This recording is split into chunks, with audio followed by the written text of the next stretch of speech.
Welcome to a special episode of And Double D. I'm here with Debbie Halls-Evans, and I'm, as usual, Dave Evans. Hi, Dave. Hi, Debbie. Who are we with? Okay, so hi, we do have a guest speaker today, and this is really exciting because we've got somebody who can help a coach boost their business, understand their business, and it's very complementary, but very, very targeted around a key area where lots of coaches get stuck. So may I introduce Simon? Simon, tell us about you first. Hey, Double Ds. Hey, everyone. Excited to be here. Great. I'm Simon Severino. I did fall in love 22 years ago with a problem that my clients were bringing me. And the problem was, Simon, we have to beat competition. And I said, all right, do you have a plan? We don't have a plan. And whenever we have a plan, everything changes. So we need a quick plan and a plan that we can change quickly. And I go, oh la la, I don't have a solution for that. I'm excited. Let's go. And whenever I would say, we need more time, we need more people, they would fly in new people. And so I said, whoa, that's how relevant this is for you guys? And they say, yes, this is the most important thing. If we don't have a go-to-market strategy and an execution plan, everything else is indecidable, is obsolete, is a distraction. And I was like, oh, I'm onto something. This is the epicenter of their attention, of their energy, of their resources. Let me live here for the next 10 years. And so that's what I did. I said, okay, this is wonderful. It's a big question. It's hard to solve. It's emotionally challenging. It's intellectually challenging. There is no solution. I should find the solution. Oh my God, this is my thing. This is my jam. And so I stayed with that topic, strategic advantages, how to enter a market, crush it in the market for the next 22 years. So knowing that you discovered a pain point specifically for, and this is now purely targeted for coaches, so people that are either existing coaches, long-standing coaches, somebody who's just starting out. This is what you've created and help people with is actually understanding how to continue a long-term business. Yeah, if you're a coach, you have a superpower. And around that superpower, you have now created demand. Now there are people coming to you to talk about that one thing. They ask you questions about that thing. And a couple of years later, it's your business. Yeah. So this is how I started, right? People sit beside me and they ask me questions. At some point, I said, okay, I'm the guy who gets asked question. Is that a business? That was my thing. So, but at some point, there is a natural limit of that growth loop. At some point, everybody who knows you has asked you a question. Okay, now what? Because the world has become digital. So there are other people where you can ask a question one click away from you. So now you either learn marketing and sales or you are toast. Mm-hmm. You have to go and get a job. And this is for most coaches, the definition of hell. Working for somebody else. Yeah. Are you kidding me? I have to say, I'm really enjoying your clarity because I think people are going to listen to that last moment you just said, and they are going to absolutely freeze in their seat. You either learn marketing and sales or you're toast. In your accent, it sounds 20 times much better, better. right? But I want the listener for a moment to pause and just think about that. You also said, if you're a coach, you're going to have to go and get a job. And how many coaches have become unemployable? Once you breathe that air of freedom, you never want to go back to the rat race. Never. So true. And knowing that you started this, and I love this because I think this is really important, right? Is that there are two questions that kind of the complementary is that in our world, everybody could be a coach ultimately because we've got a story. We've all got something like exactly as you identify. The reality is to actually be successful, there's got to be tangible things that you do that actually, one, get you to the audience that you want to be in front of, but also what is it that the coach has got? So talk to me about that and how you kind of work through that to make sure that you could support them. Yeah, there's a lot of competition coming in because it's an unregulated market. And everybody who will get fired at the big enterprises over the next 6 months will say, oh, are you unemployed now? No, no, no, I'm a coach. And so, and they were doing maybe sales at Coca-Cola. They was, I'm a sales coach. Yeah. Or they were doing IT for Deutsche Telekom and was, I'm an IT coach. So there will be a lot of options for your buyer. And don't get me started with all the manifesting coaches that will be out there in the next months. So there will be a sea of coaches. Now, how do you stand out? From here, the good news. Okay, we had all the bad news so far. From here, the good news, 3 things to do. You will stand out. You will have a full pipeline. You will enjoy the hell out of your life because being a coach is the best thing on earth if you have a full pipeline. So let's work on the pipeline. Yep. My full program, it's a 90 days program, is just around this. Let's fill the pipeline. Let's increase the win rate. Let's keep the fun going. And in the reason why it's 90 days, it's called a 90 days strategy sprint. And I wrote a full book around it, but I will give you the gist of it. The reason why it's 90 days is because the first month, we want to increase by 25% the price that you guys can charge. Second month, we want to increase the win rate by 25%. Third month, we want to increase the sales velocity or frequency by 25%. Let's go to month 1, increasing the price by 25% without losing clients. Now many people freeze again and they go, oh my God, if I increase my prices. Really? Think of Netflix. If Netflix increases the price by 25% today, will you unsubscribe tomorrow? Will you get your kids off Netflix because it's not $9, because it's $13 a month? Really? I would, even if Netflix doubles the price, my 3 kids love it. I would stay there. Is it worth $20 a month? Of course. Yes.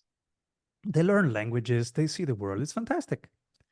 So we have to work on that part, on the it's fantastic part, the quality of your delivery. Yeah. And so it's packaging, it's making it a program. So I say that, you know, I'm a coach, but I didn't say I'm a coach so far. I told you what the problem is that I did fall in love with. And I told you about a program. Let's double click into these 2 things.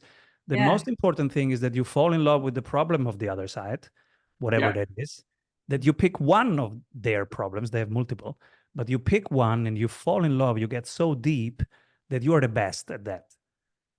You really understand them. You are intimate with that field, with that world, with that problem. You know how it feels to be. Yeah. Can I ask you, of all the work you've done in the last 10 years that became 22, what would you say is that first response to that first click through of increasing prices by 25%? What's the most common reaction? The immediate reaction is panic. Oh my God, no, I'm going to lose everyone. Yeah. And it's absolutely not true. If you try it, and so we're doing this every week, so we look forward to that. I personally, we double our price at Strategy Sprints regularly, and we never lost too many. Otherwise, we would stop doubling, right? We do it because it works. You have to do a couple things, though, and so it's 8 steps. In the book, you can get all the 8 steps. Also on our website, strategysprints.com, you can download 5 of those 8 tools. It's positioning that we work on. So you have to be very clear. Who are you here to serve? What is the problem they have? What's coming for them in the next 12 months, 18 months, 24 months? How are you here to make them ready for what's coming for them? So that's one part of your positioning. Yeah. We call that the strategic value. It's the blue tool up here. So Yeah. there's 274 of those tools. And the strategic value one is the one that we need in month one. Because if you get that right, now the conversation is not around the price, is not around features, is not around time. Sometimes it's, hey, what's your hourly rate or daily rate? Who cares? Yeah. If I have a problem, I care about, are you the right person to solve it? Yes. That's the only thing that I care about. And why should I trust you? And what else can I do? Those are the three questions that we have to get right.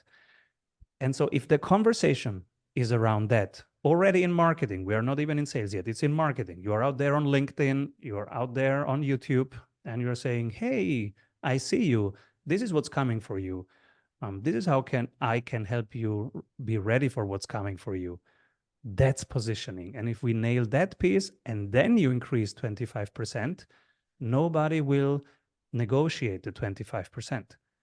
If we do those 8 things right, then the 8th step will be, when can I start? Yeah. And I think I'd like to explore a little bit, because I think this is really important, right? So this goes back to many different methods as well, but yours is very clear in regards to is know my why am I doing what I'm doing, what is the problem I'm solving, how do I ensure that I am actually sharing that with my audience or my future audience. Is one of the things that we discover is that when we're talking to people is that if you talk about price or value or what they represent, is that they don't believe it. And it's getting to that point of Dave talked about it the other day, but we call it the BS. So it's either bullshit or it's a belief system. And actually, I think what you're sharing here is that you actually identify the belief system that I have got something of value to share. I have got something that I can coach other people. Position it. Yeah, because you've narrowed it, right? This whole thing about niche or niche, as they say in America, but niche in regards to it, this is my audience, this is, and I've done the work, I've done the brain work. It's not just sorry, excuse me. But I think you're right, Debbie. I also like your follow-up question that you asked in what you were explaining as well, Simon. You said specifically what's coming for you. Yes. I really like that. I've not heard somebody say it like that before. And they'll say all kinds of things.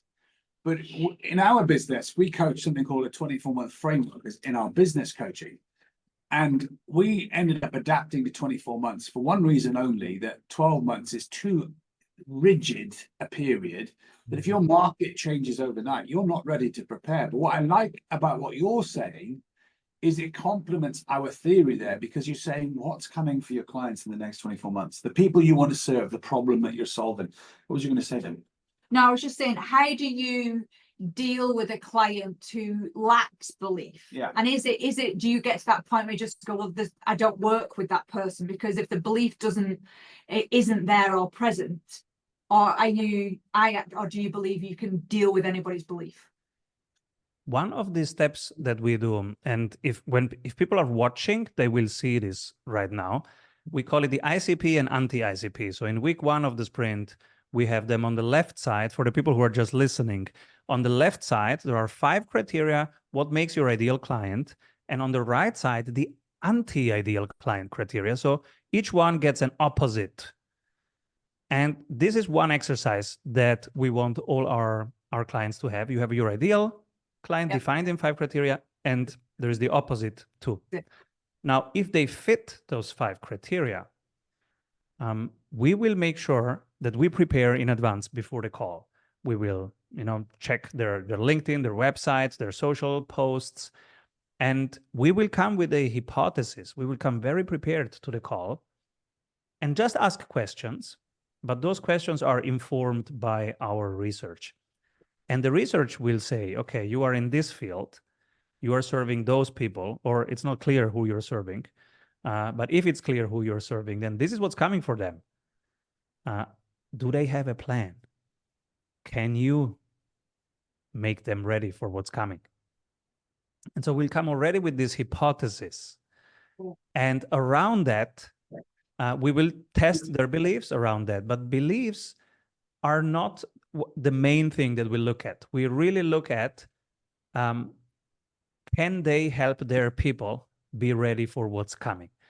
All these beliefs will come during the sprint. They will have a lot of resistances, and in the end, that's why it's a 90 days program, because the things that we need to do, they are very clear, and you could do that basically on autopilot if you want. We are doing them like a machine, like McDonald's of coaching. But for them, there is also the internal part. You are adapting to something. You are expanding into something new. So you are letting also go of some patterns. And when you do that expansion work, now you have emotions. Yeah. There are upper limits that people unconsciously give themselves. So for example, we have a client right now in the sprint, they're making 500,000 per month in revenue. It's an agency. Yeah. They're doing 500,000. It's just two co-founders and a bunch of freelancers. And they're doing 500,000 in revenue. And then per month. And then I ask them, guys, all right, and what is your portfolio look like? How are you managing your assets? And they go, which assets? And I go, well, you're making 500,000 every month. So if you're an agency, that should be around 420,000 net income. Yeah. You can't spend that in a month. How many kids do you have? 700? Yeah. So you must put something on the side. No, we have nothing to put on the side. And so their net worth is not growing. They're making a ton of revenue, but they're not getting wealthier. Yeah. And this is an example for upper limit. They have not accepted yet that there is so much money flowing into their life. They're not taking it. They're just letting it flow the other side. It flows in by one window and out by the next window. Yeah. That's an upper limit problem. Yeah. Because you can Google how to invest my money, and on YouTube you can learn how to do it. But this is one of the mindset examples when they pop up. If people are not ready for success, you will see it in these symptoms or in these behaviors where they self-sabotage themselves. So yes, mindset will pop up all the time.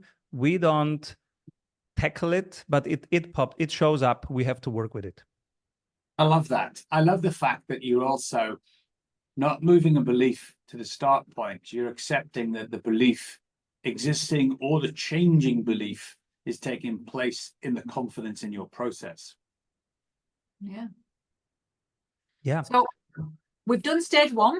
So we've increased our price and we now understand why we're doing that and the value that we're giving. And you said very clearly that that was about marketing. This isn't about sales. This is about position and understanding that. And then your next month, you said, I'm not giving it all away because they need to come to you and work with you. But you also said about the next 25% focus of that time then is about win rate. And I'm presuming this is where it navigates itself into a much more sales focused area.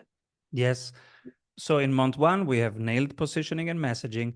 Now on LinkedIn, we will do very specific things and share them with them, how to fill the pipeline.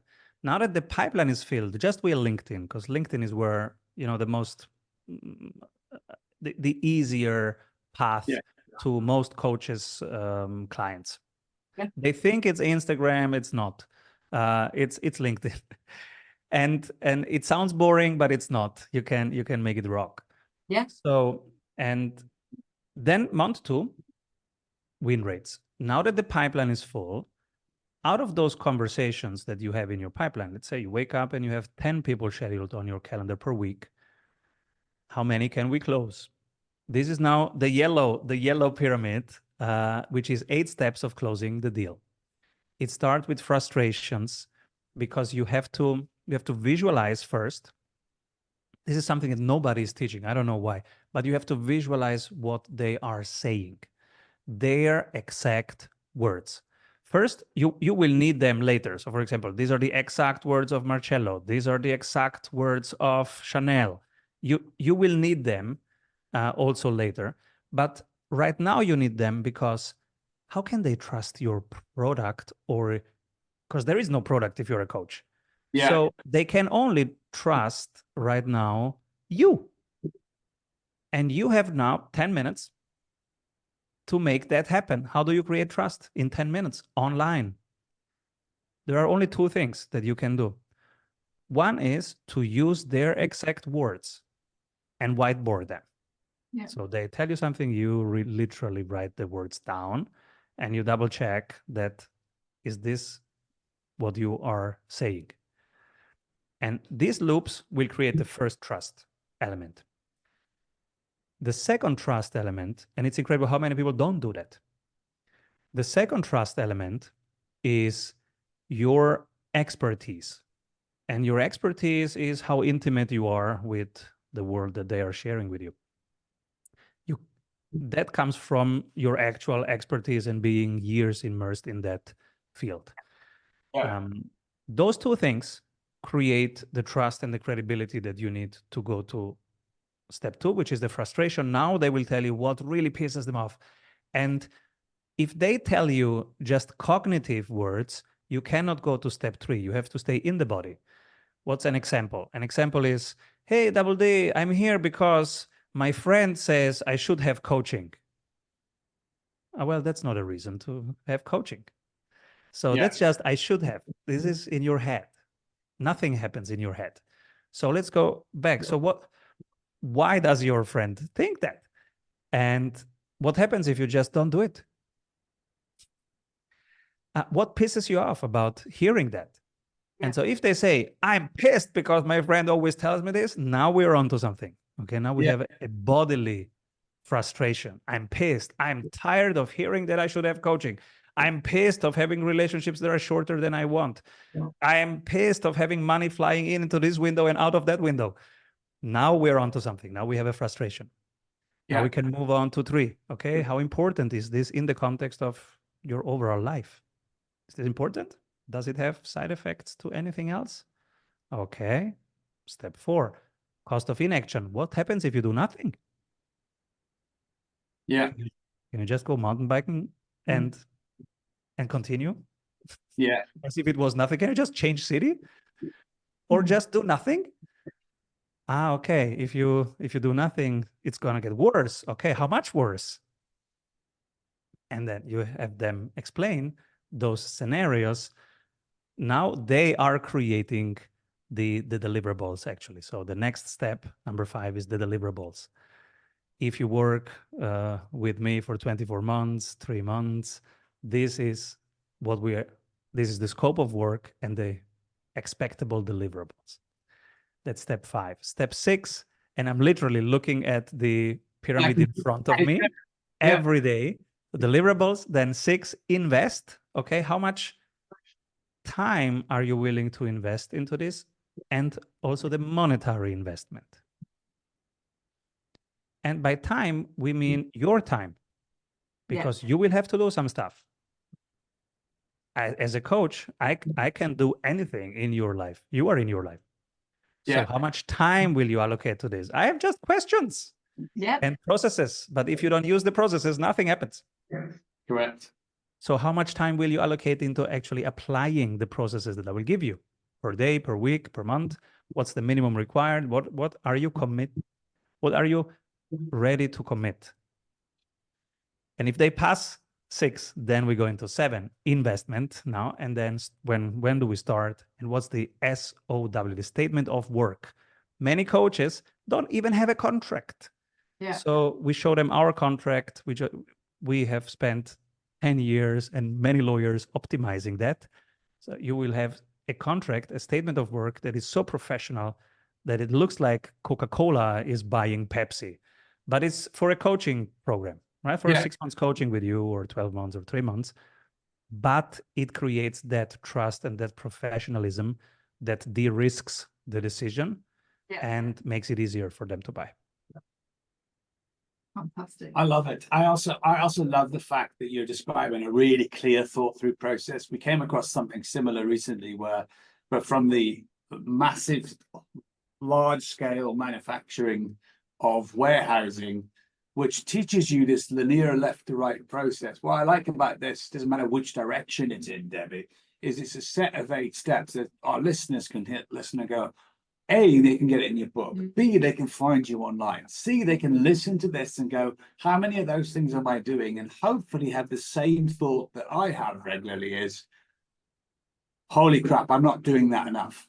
I'm not following that methodically enough in my own business, in my own role. I could do with doing that better. And I think you're speaking to the exact pain point, Simon, that you predicted at the start. And I'm enjoying your congruency. Your words are stacked up by your process. And you know, we call it soul food in our business. And I know we've got to do step 3 yet, but I've got to say, soul food to you live on the podcast. I'm really enjoying the congruency of what you're describing versus what you're saying at the start. That's really, really cool. Thank you. And nobody is doing this 100%, not even me. I'm at 99.1% of actually applying those things. Every day, I record all my sales recordings and I rewatch the tapes. And meanwhile, I have an AI helper that gives me real-time feedback. It says, Simon, you skipped step 6. Right now, it's in front of me and it would either check it off or not. And even while I'm telling you this, I'm looking at the yellow pyramid in front of me. I have one in front of me, one behind me, because it's a continuous practice. It's like, think of your favorite basketball player on the planet. They are still practicing the fundamentals of where the leg stands. Don't you think they know where the leg should stand? They stand there. They still practice leg work, hours of leg work every day. So they assume I'm never at 100% leg work. Let me practice leg work. And you see them from the far, you're like, your legs are perfect, man. You're standing. What's the problem? And they go, oh, I have to go 2 hours earlier before the others to do leg work. So this is the inner model. Nobody's at 100% of those 8 steps. We are all practicing or not practicing. The people who practice, they have a strategic advantage because they will get better and better, more accurate. I love what you're saying. And on a personal note, many people that know me know I love cycling. And I read an article last year about, I was flying somewhere, I was at an airport, and they were talking about why is it older cyclists are so much better in endurance than younger cyclists.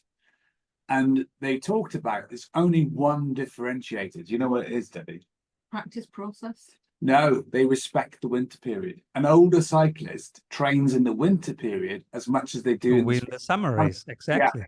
They're consistent. And they come out of it building a little bit at 1% at a time every winter that goes by. An older cyclist will be better than they were the year before until natural physical erosion starts to happen, whatever that is, whoever that is.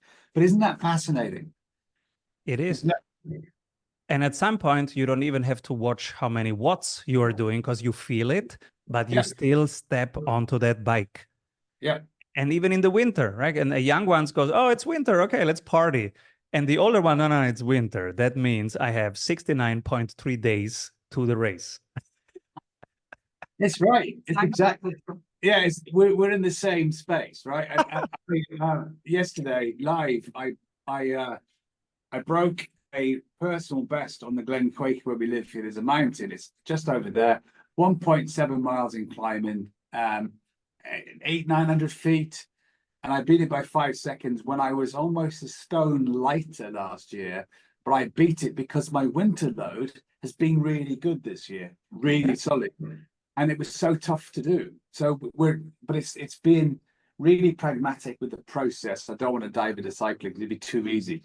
But I love that. 99.1%.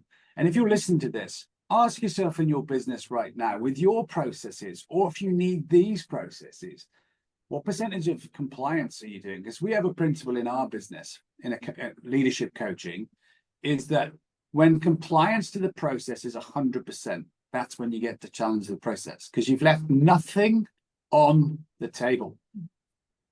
I like that. Yes. And it's also about valuing the fundament, being humble enough to value the fundamentals. Yes. Leg work. Yeah, I know how to stand, but the pros, they do leg work. And the people that I see out there, they say, oh, I know how to do that. I don't need a coach for that. I know how to do that. if you hear that, then you know they're not going for being the top 1%, because they are not humble enough in approaching it. So when I approach a sales call, I don't know how to do it. I will prepare. And I'm a sales teacher, so I could go in there and wing it, and maybe there would be results, but maybe is not the standard, right? The standard is what's the best preparation that I can bring to the table. That's the standard. And watching the tape afterwards so that the next call is even better, 0.1% better. But that's the practice, and that's why I visualize it in front of me. I learned that also from sports, that if you visualize things, it helps you embody them, have them actually in every cell of your body right now. Yeah. And that's the difference, because you will need it in the moment, and in that moment you don't have that paper that tells you what your mission is, but you have to feel it. And if you don't feel it, you will take the wrong decision, or you will delay a decision, which is an energetic delusion. You lost the moment. So embody it, whatever is important to you, and you are practicing, have it in front of you. That's month 2. We will increase the win rate. And by doing those tape reviews, I learned one thing that I didn't expect. The highest win rate, around 70%, is from recordings. I get 6 recordings per day, and the AI is learning from that. So 70% win rate comes from coaches that in a call talk 28% of the time, 28.5%. That means 2/3 of the time your buyer is talking. Double check that with your calls. And especially the younger coaches, they tend to talk too much. They tell a story, an example, a case study. You don't even need that.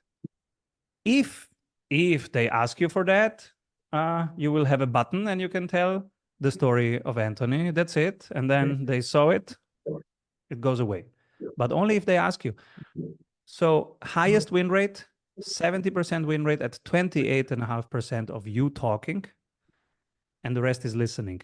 And the opposite is true. If you talk 70%, you have a 10% win rate. This is such a little thing that I wouldn't have found out without reviewing the tapes. This is why it matters. You will find patterns, and those patterns make the difference for you. So that's month 2. We increase the win rate by 25%. And now you can see why it's realistic, because we have those 8 steps. In each step, we will craft powerful questions with them that are true to them, that are congruent, that they will practice. And so they will get better 25% in a month. Very realistic. The 3rd month is the hardest. But so far, we have already increased by twice 25%. So we have some wins already in month 2. And that gives us the energy for month 3, which is the hardest, because now we have to increase sales velocity. First attempt sometimes doesn't work. First attempt is, okay, let's shorten the time from awareness to closing. How do you do that? By creating 12 valuable moments. A moment of insight into their strategic value, or a moment of solving a little problem that they have. You can do that with emails and videos and voice notes. In which cases is this not possible? When they're selling to large enterprises. Yeah. When you're selling to large enterprises, you have 7 people on the other side and 2 people from the purchasing department. That still takes months. So in those cases, it doesn't work.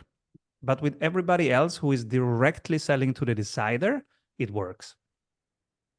Let's go to the hardest example. They are selling to Coca-Colas, and you can't shorten it in that way. So the second attempt in month 3 to increase sales velocity is, let's look at the other side of the funnel. Current clients, what else do they need? They came for a solution. What else do they need? Maybe they stay for something else. So expansion selling, upselling, cross-selling. Yeah. Yeah. And most of the times with coaches, we find out that they can just put together their clients in paid communities, in paid masterminds, where they meet the other clients who have very similar questions. And then you have this, Buddha would call this the three jewels, like Buddha, Dharma, Sangha. You have these three effects of having a teacher, a teaching, of having peers, where you have a different connection, different questions. You can ask the stupid questions that are much more important. Yeah. And then, but you wouldn't ask the guru. So, but you ask your peers, hey, where do you save this? And then the third element, Sangha, which is the community itself. So many times for coaches, they can just add additional revenues, recurring revenues in this case. So their revenues became repeat revenues in month 2 with the 8 steps, and now they become recurring revenues because they can add paid community on top of that without changing much. Yeah. No, Those are the 3 months. I love this whole idea of sales velocity. The thing about that sales velocity, Simon, do people ever get really scared by the two words together? Because some people don't think they're selling, and they are, and they have to. They think, oh no, I don't do selling, but we all know everyone is selling something because you're a human communicating. But then velocity, do people find that scary? Yes, they find it scary. And over the years and decades now, we have found ways to help them relax into it. Yeah. Because people, so yesterday I had a conversation with somebody who said, Simon, I was so afraid of marketing. I was so afraid of posting on LinkedIn until you said, hey, it doesn't need to be perfect, your LinkedIn post. You are going to the piazza and you are meeting your 5 friends down there in the piazza. I'm Italian, so I say piazza. And he said, that word piazza relaxed me, because in a piazza, you don't have to be perfect. Yeah. Other people imagine the TV series Friends. They're meeting their friends. So, and they're just saying something to their friends. So this is how you can relax in marketing. Relaxing in sales is very similar. The stress comes from thinking that you have to sell anything. You don't have to sell anything. You are here to help buy. Yes. So somebody needs something. My picture is the desert. There are people who are thirsty. If I don't have anything to alleviate that, I can't help. But if I have water, I can help. I can say, hey, here is water. And it doesn't feel salesy at all, because I'm just helping find water. Yeah, and I think that distinction between, because I do think what Dave was saying is that the minute you say sales, people go, oh, not involved. But like you said, well, I would just like to help you buy. I think it again goes back to your original point at the beginning, is belief, but also mindset, and the ability for me to be in that, have that conversation, because that's what it is. It's just another conversation that we're having with somebody about something that we know what we're talking about, as you've said, that can help another person. So I think that's absolutely fantastic. Now, I'm also aware of time. So one of the things that we always ask everybody, because I think there is so much to unpack here, Simon, and maybe there is another conversation for us to have to extend that, is we're going to put all the links in your book, your site, etc., so people can join you in all the places where they can also see you. We ask one question. And the question is what is your and what does that actual question mean to you? So understanding what we've been talking about, what's your and? The reason why I do what I do is to have fun. My big goal for this year is to have fun. My big goal for the next 10 years is to have fun. So a very simple goal, and that is my why. Now, it's a continuous exploration, like what is fun right now, what is fun for me, what can I contribute, what is my superpower, and sharing my superpower, that's fun because it helps people. And so that's why I'm in this topic and in this niche. And I'm a sales coach because I love the sound of chirking on the other side of the Zoom. I love it when they go chicking, chicking, chicking. Oh yeah, I love that sound. I'm happy, I'm proud. I go to my 3 kids and my wife for dinner, and I'm just a proud dad, a proud husband, and I love that. So my word is fun, and that's the only thing that matters. And if we try, to me, and if we try to tie that back to, you have found something, that's your superpower, and now, oh, you should niche down on this. Many coaches go, oh my God, but then it's boring. If I should post every day on LinkedIn about this one topic, I'm running out of words after 3 months, and this is boring. So when you feel that, when you feel the urge to broaden up, this is the moment when it's time to find the fun in it. Observe the impulse, but instead of running on it, and don't act on that impulse, go the other way. Say, okay, how can I stay in my lane, but make it fun again? Find the freshness in it. Because the longer you stay in your topic, the deeper you will be until you are the best on the planet for that topic. So stay 10 years, stay 20 years in that topic, but you will feel bored at some point. And when that feeling comes up, find the fun, play with it, dance with it, jump around, change the table. How do you say it? You change the position of the table, right? And then you see it from a different perspective, but it's you stay in your lane. This is when, so the athletes, for example, when they get, their legs are sore, they start doing basketball and something else. I do weightlifting to alternate and to give the legs some rest. But I don't change the race. The race is the same race, right? But I find the fun again. May I ask you, and Debbie's mission is what I'm really asking, Simon, is you all know Sacalobra. Say it again. Do you know Sacalobra in Mallorca? No. It's a climb on the island of Mallorca, and it's legend. I was riding up it a couple of years ago, and I ran up. It's 800-900 meters high from sea level, and I was riding up it, and I called somebody at the coffee shop and said, I am ashamed to admit that felt terrible, and I was bored. And they said to me, in the world of cycling, they said to me, you've overtrained doing the same things, and that's why you've done that. You should change this up a bit. And where I was as an iconic cycling location, I was embarrassed to admit it, but I'd made something that I loved boring for a moment. And it took me 2 months of alternative training to revitalize it, take a break, find the fun, as you said, and get back to making it fun again. And then I went back and enjoyed it. And those are the champions.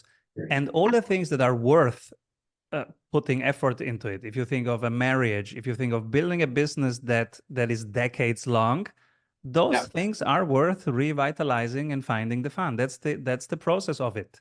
Yeah. And you wouldn't switch it just because it's boring. Same thing in business, right? Find the fun again, stay in your process, practice the basics, go deeper. And if you do it long enough, first, your competitors will all run out of business, because at some point, 70% of them, I'm in business 22 years. I have seen 80% of my competitors just give up or burn out or get bored. And they sold their company. So if you just stay long enough, most of your competitors will give up. And your clients will feel, oh my God, they really know their stuff. They're deep in it. And that will give them the trust and will make it easier to buy. I love it. Simon, you have been a breath of fresh air in just seeing life as fun. I have a coach question that says, when wasn't it fun? But that's for a different day. And also just revitalizing the engagement and the fun in sales and marketing. So thank you for your precious time. Thank you for sharing it. Off now to really go and coach myself, all of the things that you've been saying. And we'll make sure, is there anything or anywhere that you're appearing that anybody can see you, or just the links that we're going to put with the podcast as well?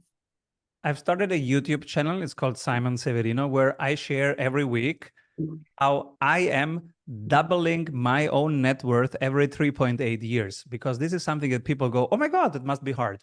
It's not hard at all. And I'm sharing every single decision and every single piece, totally transparent, so that you see that it's actually easier if you think in decades.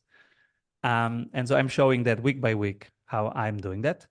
And people can get the tools directly out of the book, Strategy Sprints. And if some of them, they can download it on the website, strategysprints.com.